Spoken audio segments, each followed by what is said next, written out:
लड़ाई बदल गई है। अब ये अभी लोग, the military leadership will hesitate to discuss this. मैं आपको एक मिसाल देता हूँ लड़ाई कैसे बदली है। वो ऐसे बदली है कि एक तो पूरी बैटलफील्ड जो है, अभी आप जो डिफेंस कवर करते हैं उनको आइडिया होगा, हमारे यहाँ क्या होता है आर्मी के अंदर, वो डिव कमांडर होता है, डिव कमांडर के बाद कोर कमांडर होता है, उसके बाद आर्मी कमांडर होता है। दी होल आइडिया ये होता है कि साहब वो सामने जो है एक फ्रंटेज है, तो पहले दुश्मन जो है वो फ्रंटेज को उसको ब्रीच करेगा, तो वो डिव कमांडर लड़ाई लड़ेगा। जब वो ब्रीच हो जाएगी तो कोर कमांडर रिस्पॉन्सिबिलिटी लेगा, वो लड़ेगा। उसके बाद फिर आर्मी कमांडर लड़ेगा। तो ये फेजेज में होगा, ऐसा कुछ नहीं होगा। बिकॉज अब जो पूरी है वो एक बैटल स्पेस बन गई है because of missiles, long range missiles. तो पहली बात जो हमें अब सोचनी है कि हमें अपनी इंडियन आर्मी को डाउन साइज करना है drastically. We have to put the money in the virtual domains of war, we have to put the money in Indian air force. क्योंकि अब कोई मतलब नहीं है आपने इतने बड़े बड़े जो आलीशान, वो हर अफसर के पास एक हेडक्वार्टर है। You will be able to hide nothing from the Chinese satellites. 4 satellites हैं आज दुनिया में जिनकी ग्लोबल रीच है। जीपीएस अमेरिका का, गलीलियो यूरोप का, ग्लोनॉस रशिया का और बेदू चाइनीज का। और इन चारों में से बेदू is the number 1। I don't want to go in the technical details. They are the best because they are the latest. They have all the latest technology. So the point I'm making is that if you don't downsize your army, and when I'm saying downsize the army, I'm saying cut your headquarters. Because आपके headquarters तो दिखेंगे उसको, आप कहाँ लेके जाएंगे headquarters को? At best what you can do is have some advanced headquarters. So ये हमें कुछ lessons हैं जो सीखने हैं। अभी I'm coming to a very important thing. And that is what after सिंदूर। देखिए ये बहुत इंटरेस्टिंग बात है। As I said, पाकिस्तान की प्रोफाइल बढ़ गई है। कैसे बढ़ी है कि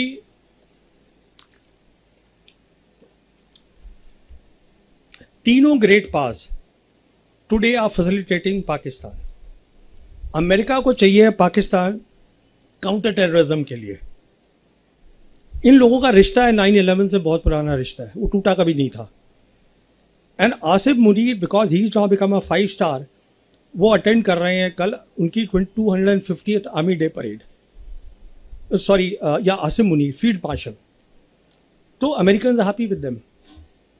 the world doesn't believe or talk of terrorism, वो कोई मतलब नहीं है बिकॉज टेररिज्म फिनिश्ड इन 9/11। उसके बाद जो चला था, जब बुश जूनियर ने बात शुरू करी, यू आर विद अस और you not with us, that was the days of terrorism.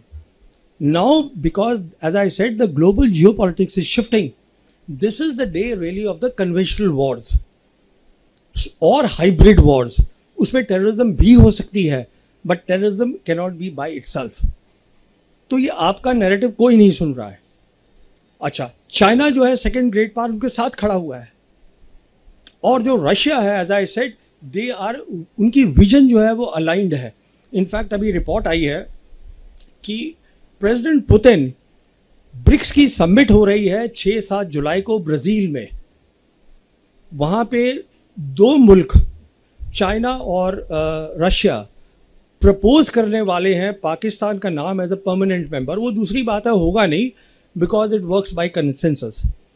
In fact इसी के तहत foreign minister of Russia Sergey Lavrov, he is coming, I think tomorrow और day after he is coming to India. And one of the things before starting from Moscow, he said is, what I want to discuss is RIC. RIC stands for Russia, India, China. This is the foundation of BRICS. And BRICS is the key institution of the global south. What I said, where 80% of the world is going, which is about development, which is about prosperity, which is about win-win, which is about indivisible security. वो एक अलग चीज़ है। तो he is coming just to discuss that. Obviously he will be asking our leadership कि वहां पर prime minister Modi has to come. तो will he meet with Xi Jinping और नॉट, फॉर्मली और informally? That is important because अगले साल BRICS की जो है जिम्मेदारी वो इंडिया के पास आ रही है। तो अब हमें अच्छा लगे या बुरा लगे, because of America 1.3 billion IMF ने लोन दिया है पाकिस्तान को, वर्ल्ड बैंक ने 4 बिलियन दिया है, एशिया डेवलपमेंट बैंक ने 800 मिलियन दिया है, और उनकी जियोपॉलिटिक्स बहुत बढ़ गई है। पूरी अरब वर्ल्ड, मुस्लिम वर्ल्ड, वो सब लिंक्ड है। सेंट्रल एशिया रिपब्लिक, ये सब रिक्वायरमेंट अमेरिकन की भी है, रिक्वायरमेंट चाइनीज़ की भी है। तो वो सब की आज जो है हमने ऑपरेशन सिंदूर करके by and they showing to the world that they are a military competitor to India, we have actually raised that geopolitical profile exponentially. पहली बात तो ये है। दूसरी बात, जैसे मैं आपको शुरू में बता रहा था, we have abandoned SAARC, we abandoned that in 2016। Now we are in a limbo, we are in a complete suspense कि how much importance will the Trump administration give to Quad, how much importance it will give to India being the net security provider in Indian Ocean region, and how much backing it will give to South Asia.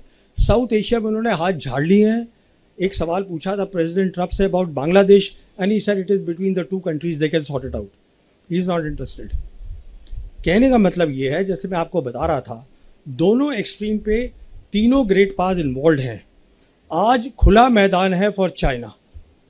There is a strategic void, India is not there, America doesn't want to come there, and China is very much there. And अब आप सोचिए आगे क्या होगा। Profile बढ़ गई है पाकिस्तान की। Why can't the Chinese put Pakistan as a strategic alternative to India in the SAARC and revive SAARC. SAARC आज भी जिंदा है, हेडक्वार्टर है उसका नेपाल के अंदर।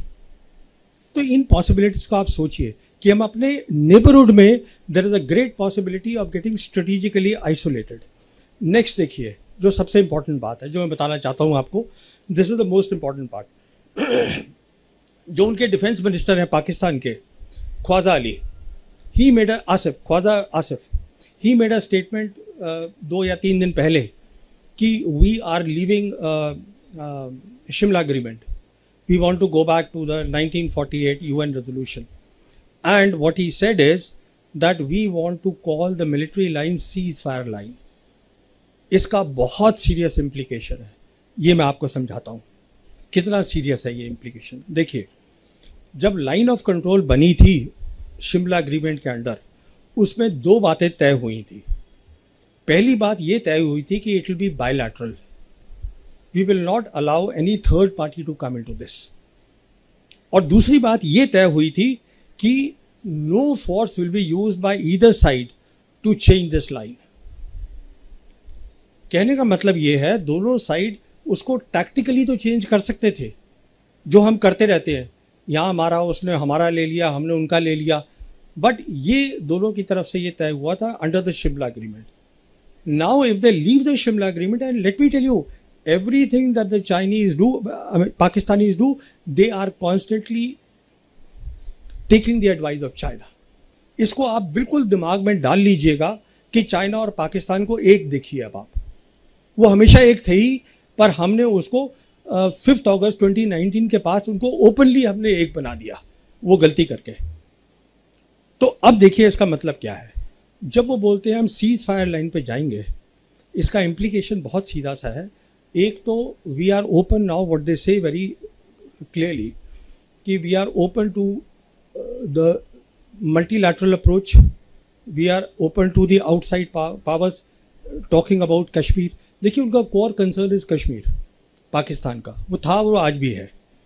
मोर इम्पॉर्टेंट देन दैट इज कि सीज फायर लाइन को सुपरसीड किया था लाइन ऑफ कंट्रोल ने। लाइन ऑफ कंट्रोल बन गई। If they go back there, that means वो जो सीज फायर लाइन थी विच इज सुपरसीडेड, उसके जो रूल्स थे जो सीज फायर लाइन के, वो आज लागू नहीं होते। So they are making a case for attack on Kashmir. Please take it seriously. This is a case for the attack of Kashmir, जिसकी कोई बात नहीं कर रहा है इस देश में, कोई बात ये नहीं समझ रहा है। It is a one front reinforced war. कोई ये समझ नहीं रहा है कि ग्लोबल जियोपॉलिटिक्स हमारे रीजन में आ गई है। China today is a dominant power in south Asia, हमने साउथ एशिया छोड़ दिया है, और पाकिस्तान और ये जो दोनों है साउथ एशिया में हमें स्ट्रेटेजिकली बिल्कुल आइसोलेट करके मैंने कहा था कि पॉज है अभी ऑपरेशन के अंदर, तो why can't they lift the pause, हमसे पहले उनकी तैयारी हो जाएगी। देखिए, जब भी आप कोई चीज़ स्ट्रैटेजी बनाते हैं मुल्क की, you always have to keep two things in mind. First is always take into consideration the worst case scenario, not the best case scenario. Number two, always give more capabilities to your enemy than he actually has, because then you will do well. ये दो basic बातें हैं, military में भी होती है, war appreciation में। तो मैं आपको ये सब बातें एक बहुत little time, this is a very expensive subject, तो मैं ये आपको बताना चाहता था, but I am open two questions. Thank you very much.